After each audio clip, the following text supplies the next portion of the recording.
నమస్తే welcome to SR6 news. Doctor BR Ambedkar 134వ జయంతి వేడుకలు ప్రభుత్వం తరపున కలెక్టర్ అధ్యక్షతన సూర్యాపేట జిల్లా కేంద్రంలో ఘనంగా జరిగాయి. ఈ సందర్భంగా జిల్లా కలెక్టర్ మాట్లాడుతూ సమాజంలో మార్పు కోసం, రిజర్వేషన్ల కోసం, మహిళల హక్కుల కోసం, విద్య, వైద్యం కోసం అంబేద్కర్ ఎంతో కృషి చేశారన్నారు. అనంతరం ఎమ్మెల్యే జగదీశ్వర్ రెడ్డి మాట్లాడుతూ నిలవేతో నిదర్శనం, దేశానికి అద్భుతమైన మార్గనిర్దేశం చేసిన అంబేద్కర్ ని స్మరించుకోవడం ప్రతి ఒక్కరి బాధ్యత అన్నారు.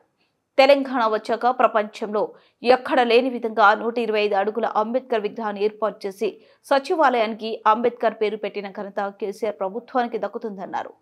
కార్యక్రమంలో తుంగతుర్తి ఎమ్మెల్యే మందుల సామీల్ మరియు SP Narasimha doctor BR Ambedkar సేవలను కొనియాడారు.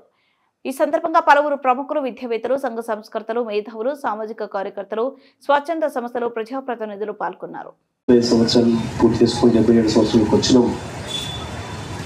స్వతంత్రం తెచ్చుకున్న నాడు ఎట్లా ఉన్నామో ఈరోజు కూడా భౌగోళికంగా అదే పద్ధతుల్లో ఉండి సామాజికంగా అనేక మార్పులు తీసుకొచ్చుకున్నాము అంటే దానికి ఏకైక కారణం అంబేద్కర్ గారు రాసిన రాజ్యాంగం కూడా కాదు.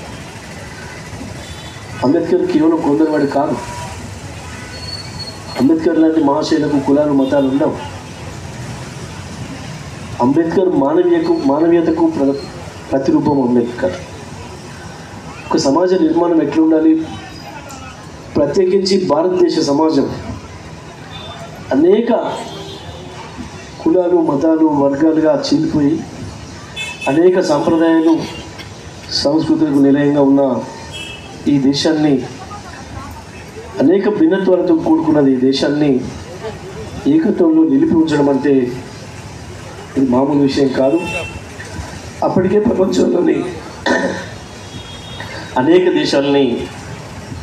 దేశాల ఉద్యమాల్ని చూసేవారు అంబేద్కర్. ప్రపంచవ్యాప్తంగా ఎటువంటి అణచివేతలు ఉన్నాయి, ప్రపంచవ్యాప్తంగా ఎటువంటి తిరుగుబాట్లు వస్తున్నాయి, స్వతంత్ర ఉద్యమాలు ఎట్లా జరుగుతున్నాయి, స్వతంత్రం తెచ్చుకున్న దేశాలు మళ్ళీ ఎట్లా విడిపోతున్నాయి, ఏం జరుగుతుంది, అక్కడ ఎట్లా రక్తపాతాలు వస్తున్నాయి, దీనికి కారణాలు ఏంటి అని చెప్పి వాటన్నింటి మూలంలోకి వెళ్ళి వాటన్నింటిని కూడా పరిశోధించి భారతదేశం ఎటువంటి రాజ్యాంగాన్ని ఇస్తే నిలబడుతుందో, ఈ దేశంగా కొనసాగుతుందో ఆ పద్ధతిలో తను ఎవరేం చెప్పినా, ఎవరు ఎన్ని ఆటంకాలు సృష్టించినా ఎవరికి కూడా లొంగకుండా తను అనుకున్న పద్ధతిలో రాజ్యాంగాన్ని పూర్తి చేసి భారతదేశానికి అందించింది. కాబట్టి ఇవాళ భారతదేశం ఈ రకంగా ఐక్యంగా నిలబడగలిగింది. ప్రధానంగా ఈ దేశం పరాయి పాలు కావడానికి మన చరిత్రలో వింటుంటాం, కానీ ఇక్కడ ఆధారాలు కనపడవు. భారతదేశం చాలా పెద్దగా ఉండేనని, అఖండ భారతం ఉండేనని అటువంటి వింటున్నాం తప్ప మనకి ఇక్కడ ఆధారాలు కనబడతలేదు. కానీ అట్లా ఉన్న దేశం ఎందుకు విడిపోయింది, ఎందుకు ఇతరుల పాలైంది, మనకంటే చిన్నమైన దేశాలు వచ్చి భారతదేశాన్ని ఎందుకు ఆక్రమించగలిగారు? ఫ్రెంచ్ అంటే చిన్న దేశం, మన రాష్ట్రం కంటే చిన్న. ఈరోజు గత 134 సంవత్సరాల క్రితం పుట్టి 135వ జయంతి వేడుకలను మనం జరుపుకుంటున్నటువంటి డాక్టర్ బాబాసాహెబ్ అంబేద్కర్, ఆయన యొక్క జీవితమే మనకు ఒక ఆదర్శప్రాయమైనటువంటి జీవితం.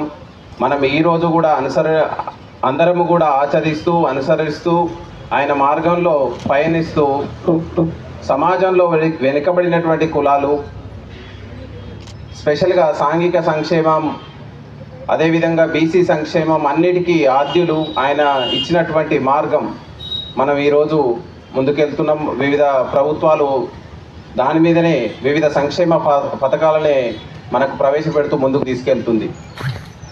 ఆయన జీవితం, ఆయన విద్యాభ్యాసం చూస్తే ఏదో అతి సామాన్యమైనటువంటి కుటుంబంలో పుట్టి లండన్ స్కూల్ ఆఫ్ ఎకనామిక్స్లో, కొలంబియా విశ్వవిద్యాలయంలో అంత అత్యున్నత స్థాయికి చదువుకునే స్థాయికి చేరి మన దేశానికి ఈరోజు ఒక మూల చట్టాన్ని తయారు చేసి, ఈరోజు కూడా కాదు ఇంకా 100 సంవత్సరాలైనా మనం దాన్ని మూలమైనటువంటి చట్టాన్ని మార్పులు లేకుండా అందులో కావాల్సినటువంటి సవరణలు చేసుకునే విధంగా భారతదేశానికి స్వాతంత్ర్యం రావడానికి చేసిన పోరాటం కావచ్చు, ఆ సమయంలో మహిళల హక్కులు కల్పించాలి దానికి సంబంధించి కావచ్చు, ప్రత్యేకంగా రిజర్వేషన్ సంబంధించిన అంశాలు కావచ్చు,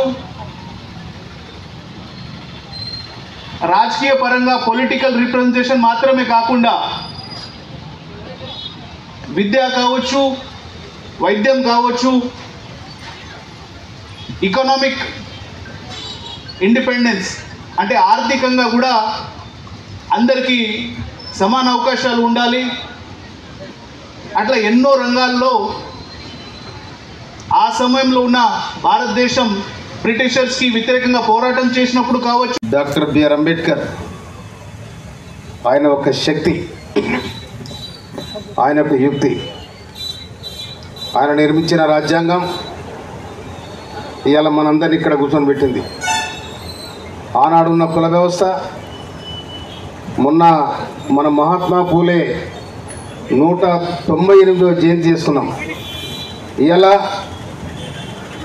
134వ జయంతి డాక్టర్ బిఆర్ అంబేద్కర్ జయంతి చేస్తూ ఉన్నాం. కానీ మహనీయులు చిరస్మరణీయంగా ప్రజల గుండెలా వాళ్ళు నిలిచిపోయింది. ఎందుకంటే ఆనాడే ఈ అస్పృశ్యతను, ఆనాడే ఈ వ్యత్యాసాలను, ఆనాడే ఈ సమాజంలో ఉన్న రుగ్మతలను రూపుమాపాలని డాక్టర్ బిఆర్ అంబేద్కర్ కలలు. కానీ ఆయన